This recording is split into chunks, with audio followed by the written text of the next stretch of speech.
Hello friends, আশা করি আপনারা ভালো আছেন, সুস্থ আছেন। আজকে আপনাদের সামনে এই ভিডিওর মাধ্যমে আলোচনা করব যে সকল বন্ধুরা স্টক মার্কেটে কাজ করছেন তারা অবশ্যই কোনো না কোনো ব্রোকারের দ্বারা ডিম্যাট অ্যাকাউন্ট ওপেন করেছেন।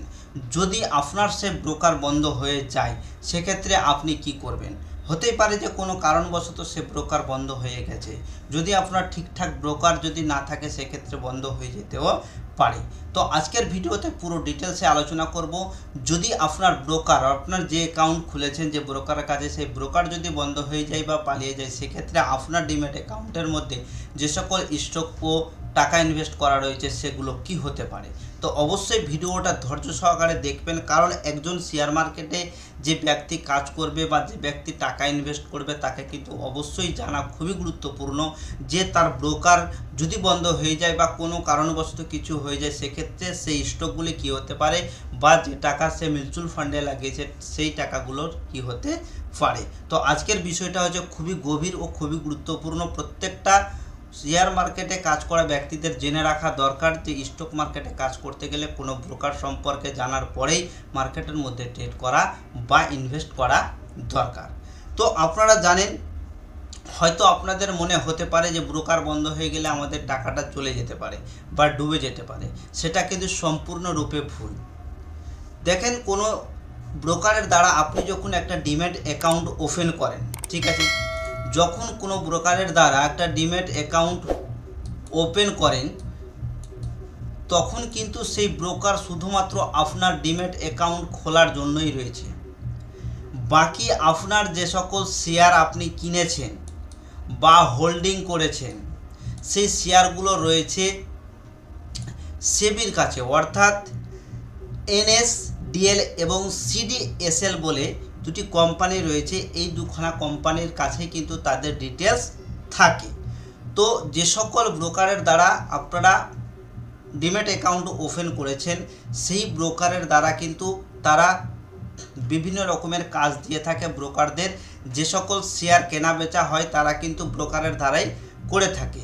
কিন্তু যে সকল শেয়ার আপনারা হোল্ডিং করছেন বা মিউচুয়াল ফান্ডে টাকা ইনভেস্ট করছেন সম্পূর্ণ টাকার হিসেব নিকেশ থাকে সিডিএসএল এবং এনএসডিএল এর কাছে। তো সিডিএসএল এবং এনএসডিএল দুটো কোম্পানির কাছে কিন্তু আপনার যে শেয়ার হোল্ডিংগুলি রয়েছে তার হিসেব নিকেশ রয়েছে। তো অবশ্যই আপনাদের কোনো ঘাবড়ানোর চিন্তা বা ভাবনা করার দরকার নেই যে আপনি যে সকল শেয়ার কিনেছেন সেই শেয়ারগুলো আপনার কোথাও যাবে না। আপনারা এনএসডিএল ও সিডিএসএল এর লগ ইন করে সেখানে আপনারা দেখে নিতে পারেন যে আপনার শেয়ারগুলি আছে কি না, আপনি যে সকল শেয়ার হোল্ড করেছেন সেই শেয়ারগুলো আছে কি না। এক কথায় হচ্ছে, যদি কোনো ব্রোকার বন্ধ হয়ে যায় তাতে আপনার যে সকল শেয়ার কেনা রয়েছে বা আপনার ডিম্যাট অ্যাকাউন্টে যে সকল টাকা রয়েছে ইনভেস্ট করা সেই টাকার কোনো প্রকারের ক্ষতি হবে না। কারণ ব্রোকাররা শুধুমাত্র কি করে, ডিম্যাট অ্যাকাউন্ট ওপেন করে এবং মানুষ যখন কোনো শেয়ার বিক্রি করে ও কেনে তার হিসাবটা করে দেয় সিডিএসএল এবং এনএসডিএল এর কাছে। যেমন আমরা ব্যাংক অ্যাকাউন্টের মধ্যে টাকা ইনভেস্ট করে থাকি, যেমন এসবিআই ব্যাংক রয়েছে, এসবিআই ব্যাংক রয়েছে, পাঞ্জাব ন্যাশনাল ব্যাংক রয়েছে, ইন্ডিয়ান ওভারসিজ ব্যাংক রয়েছে, ব্যাংক অফ বরোদা রয়েছে। এরা কিন্তু হচ্ছে ব্যাংকের থ্রু থেকে একটা ব্রোকার। এদের দ্বারা কি হয়, অ্যাকাউন্ট খোলা হয়। এই অ্যাকাউন্টে কি হয় যে আমরা ক্যাশ জমা করি, ঠিক আছে। যেমন এসবিআই এর ব্যাংকের কাছে আমরা অ্যাকাউন্ট করতে গেলে এসবিআই কোম্পানি যে সকল শাখা থাক বা বড় বড়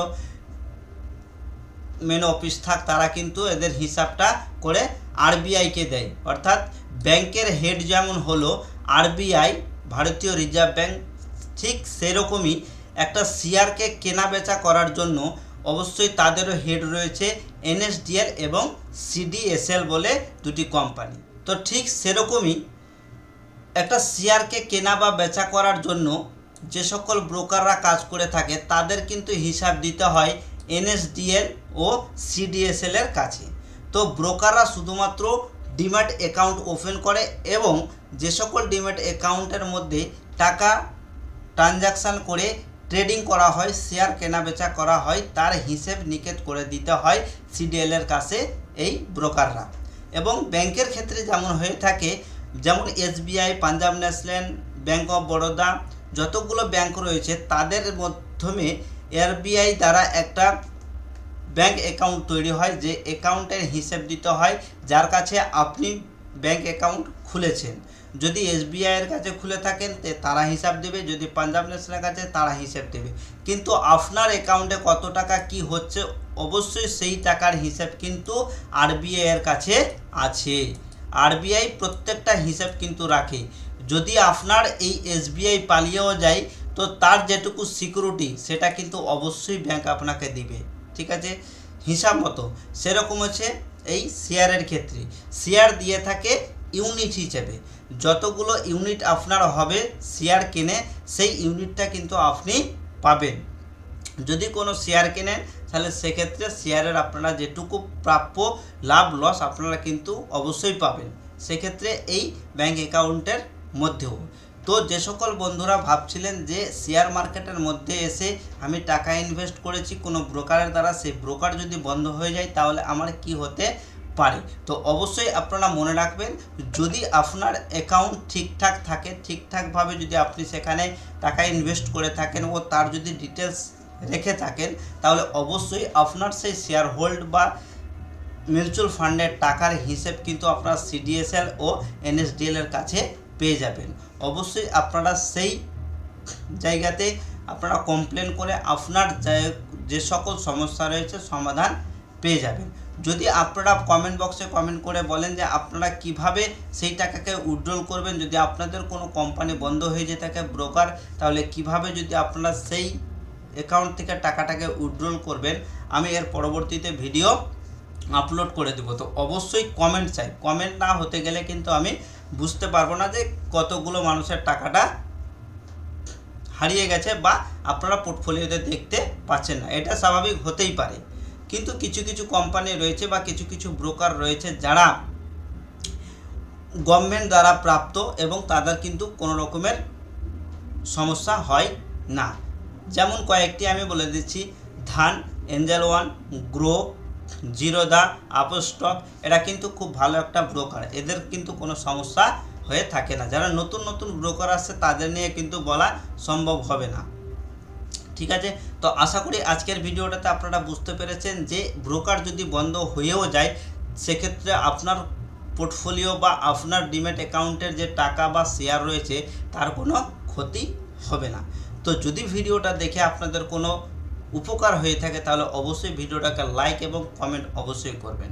তো আজকের মতো ভিডিও এখানে, আবার দেখা হবে নতুন একটা ভিডিওর সঙ্গে। ততক্ষণের জন্য আপনারা ভালো থাকুন, সুস্থ থাকুন। থ্যাংক ইউ, ধন্যবাদ।